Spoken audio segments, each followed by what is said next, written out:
Hello everyone. Today I'll be talking about money.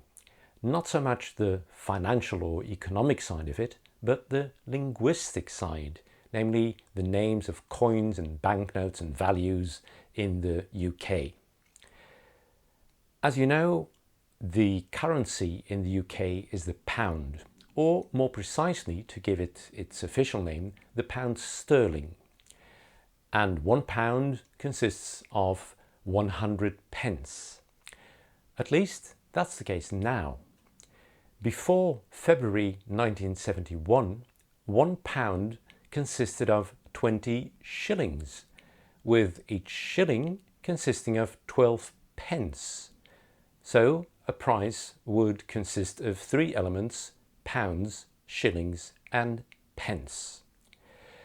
The pound was, and still is, abbreviated with that curly capital L, referring back actually to the Latin libra.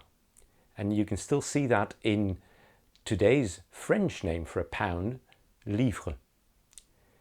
The shilling was abbreviated S, and that actually also ties up with Latin, the Latin solidus. And then the pence, they were abbreviated as D, again for the Latin, denarius. There was one more element in that old pre-1971 system, and that was the guinea. A guinea which was worth 21 shillings, so £1 and 1 shilling. And if you've ever read a classic English novel, for instance one by Jane Austen, you will have come across the guinea as a currency unit. In terms of coins of that old so-called imperial system, you would also have the shilling, colloquially called a bob, the florin worth 2 shillings, the half crown worth 2 shillings and 6 pence, or 2.5 shillings, the crown worth 5 shillings, the sixpence, also called a tanner, and then a coin worth 3 pence, but normally pronounced threepence, or also threepenny bit, the penny, the halfpenny, and that is indeed the correct pronunciation, halfpenny, and then the farthing worth a quarter of a penny. In writing, a price in shillings and pence would very often be written with a slash in between them rather than the abbreviations S and D. So 2 shillings and 6 pence would be written as 2/6, as you can see on the front of this novel at the bottom.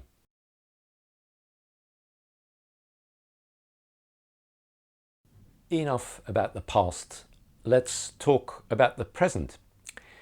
Nowadays you have banknotes of 5, 10, 20 and 50 pounds. And in terms of coins, you have coins of £2, £1, 50p, 20p, 10p, 5p, 2p and 1p. And yes, p is the normally used abbreviation for pence. And by the way, the singular of pence is penny, so 1 penny, but 2 pence.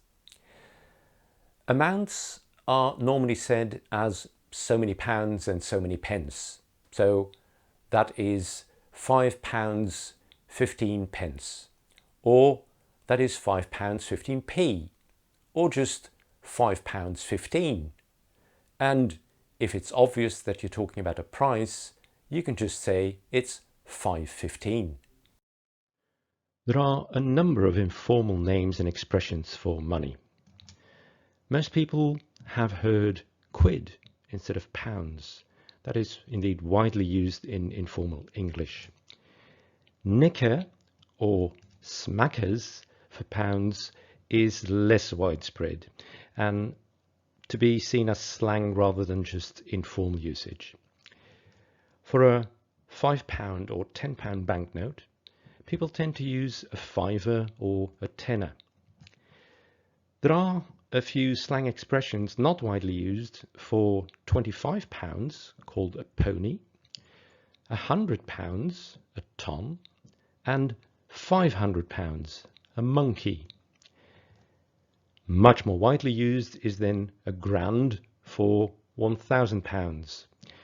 Also the abbreviation K, you can hear kilo in that, is used for amounts in thousands of pounds. For instance, the average house price is well over 200k. To round off, let's get away from the thousands of pounds and go back to the humble penny. There are a few expressions with penny that are used quite often.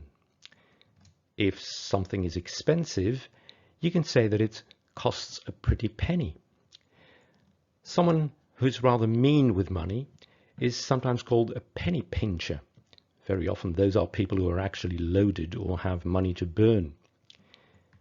If you want to indicate that you're committing yourself completely, or that you're definitely going to continue, whatever that may mean, you might say, in for a penny, in for a pound. The expression, the penny drops, is used when somebody finally catches on, understands what's being said. And when you see someone who's totally lost in thought, you may want to say, penny for your thoughts. And finally, if someone says, I'm off to spend a penny, it means they're going to the toilet. Nowadays, however, it'll cost you much more than that to use a public convenience. If you've enjoyed this video, please subscribe. And if you have any suggestions for new subjects in this Odds and Ends series, don't hesitate to leave a comment below. See you soon.